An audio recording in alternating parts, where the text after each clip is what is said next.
Hey everyone, it's Leslie from Stitch and Bear Time, and of course I have Little Bear and Peekaboo with me here. Poor Peekaboo, he actually just got neutered a couple days ago, so he's kind of sad lately. But we are going to start a new video series. It's a 3-part video series. This is going to be for the true Bucilla beginner. You just opened up your kit and you were just confused. You're like, what do I have here? How do I make sense of all of this? How do I get myself organized without having to buy all the pretty expensive, notions that kind of help you along the way? So let's go ahead and do that together. And we're going to do Santa's Advent Calendar as an example. Let's get started.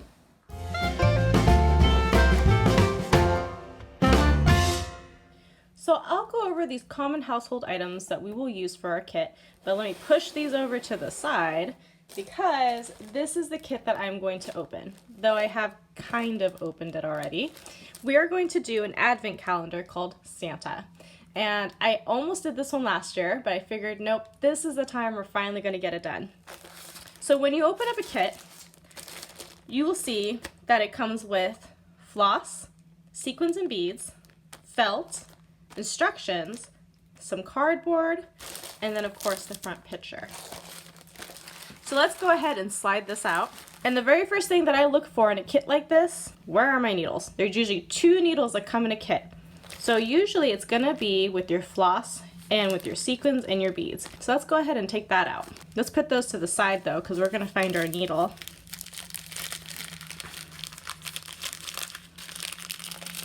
And there they are. Now there are 2 needles that come in this kit. The shorter, thicker needle, which is actually this one right here, then this little purple packaging there. This one's your applique needle. You're going to do all your embroidery work with this needle. The other needle that's in this blue packaging here, it's longer, it's skinnier, and the eye is much smaller. This is your beading needle. This is the needle you use to get your beads on your project. And if you keep forgetting which one is which, just try and put a bead on it. The one needle where the bead goes all the way through, that's your beading needle. I promise you your bead won't go through your applique needle. It will get stuck. Now, if you are a first-time Bucilla user, you're probably wondering how you're going to store these needles. Well, there are a couple different ways you can do this. You can actually grab an old pill bottle. As you can see, I have plenty of needles in this one, a bunch of extras. But that's a really great way to store your needles. I feel like it's super safe. The top locks really well, and I just know they're not going to go anywhere and get lost. So that's a great way to kind of store your needles. Another way I used to be able to store them, you can cut off a little bit of felt. And make sure that it's felt that you're not going to use in your kit, okay? That's really important. You know it's just extra felt that's going to be tossed. I would cut off a square like this one, as you can see, and then you can kind of just store your needle on that felt like that. And you put your applique and your beading needle, and then just make sure you keep track of where you keep it, but you can kind of store it like that.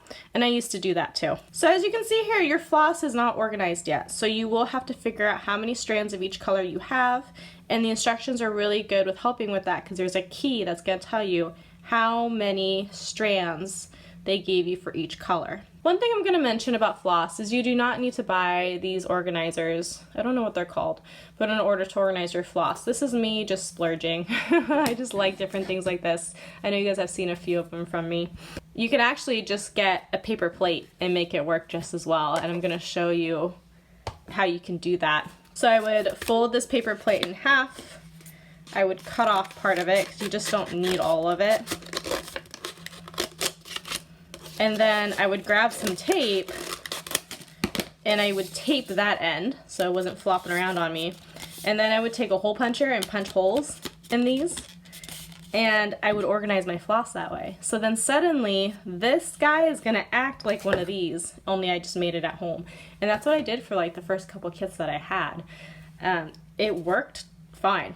I will say this lasts as long as it takes for you to make your project. That's the only downfall to doing it this way. But if you don't want to buy one of those, you can totally do that. Just put a little punch hole in these and then string them through, and that's how you can keep track of your floss. And the best part about paper plates is that you can write on them and write the color or the number, so you can keep track of what's what, especially when 2 colors are pretty similar to themselves. So another way to keep track of your project without spending more money and, you know, splurging the way that I do. But I think these are super cute. I found them on Etsy. So once you've gotten your needles out, it's time to organize your sequins and your beads. And what I did in my first kit is I actually just took several of these little sandwich baggies and I put my white beads in one of them, got another sandwich baggie, put my red beads in one, got another sandwich baggie, put my sequins in. So that's what I did for a long time. It does use up a lot of sandwich baggies, but it means you don't have to go and buy something special if you're like, this is a one-time project deal for me, or I only do these once a year. Then you don't really need something special, okay? So that's how you'll keep track of these. From there, you have your felt. Now with your felt, I usually iron my felt when I first open it. And I actually went over this in my very first ever YouTube video that I posted on Stitch and Bear Time. I went over how to iron your felt. And I feel like it's really useful to have this pressing sheet, and you can get them off of Amazon. They're not that expensive. It's probably the only thing I would say that you probably need to buy extra other than the polyfill to do your kit is get one of these so you can iron out your felt. It just helps make your project look nicer. I feel like the folds, they don't go away very easily on felt. Maybe over the years they will, but that's a long time. So I always iron it, and I usually put this pressing sheet on top of my felt. I never iron directly on the felt because it will damage it. So make sure you have a pressing sheet on top of it, and then you can iron your felt. And start on a low setting and just gradually increase it until you feel like those lines are finally coming out. Another thing you're going to do when you get your felt is that you are going to check to make sure you have all your pieces. So if you find as you start to count from 1 to however many pieces that's in this kit, I think it might be 50. Let's say there are 50 pieces in this kit. I'm going to count all the way through to make sure I have those pieces, because if I don't, then I either need to figure out how to make them myself, or if it's a newer kit, then you just contact Plaid and they can give you the missing piece free of charge.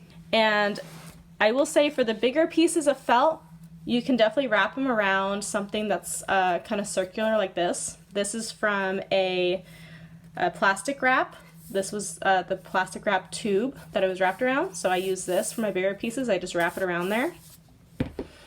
I use some masking tape to label my baggies because I'll also put felt pieces in these as well. So I can always just put some masking tape on it, label it, and then I can reuse the baggie. I just take the masking tape off of it. So that's why I actually do it that way. Another thing you're going to notice in this kit is that this one particularly, because it's an advent calendar / a wall hanging, it does have stabilizer. And this stabilizer actually has some printing on it. Not all of them do, depending on what kind of kit you're doing. But the stabilizer is really nice to help keep it straight. And I do have extra stabilizer in case I want to make my kits a little bit more rigid, but this typically does work pretty well, so make sure that if you need the stabilizer, you have it. Alright, so now we have our instructions here. I will do a separate video on how to read your instructions, but I will say one thing before we move on from this. The picture that comes with your kit, sometimes your key is on the back of it. So if that's the case, it's extra important not to lose this picture because you have the rest of your instructions on the back of it. This one, that's not the case, but just keep an eye out for that for when you get a kit. The last thing here is the cardboard. And yes, you are going to keep this as well, because some kits require you to cut out cardboard to give structure to your piece. So you're going to outline it and then you'll cut it. So definitely keep this. And I actually have a little collection of these because you just never know when you're going to mess up the first one you try to cut out, so then you have to do it again. So keep your cardboard. But that's everything that pretty much comes in your kit. You got your felt, your floss, your sequins, and your beads, and of course, your instructions. For my next video, I will go over how to read the instructions that come in a Bucilla kit. I won't show you all of the instructions, but I'll show you some key points that I think you guys need to know about in order to make sense of them. I will also make another video on how to cut out your felt. Thank you so much for watching, and I hope to see you guys all next time on a new Bucilla video. I promise I will also show how to make this kit as well. We'll kind of go over it, just a little review on it, give you some tips and tricks as well. Okay, thanks guys, bye!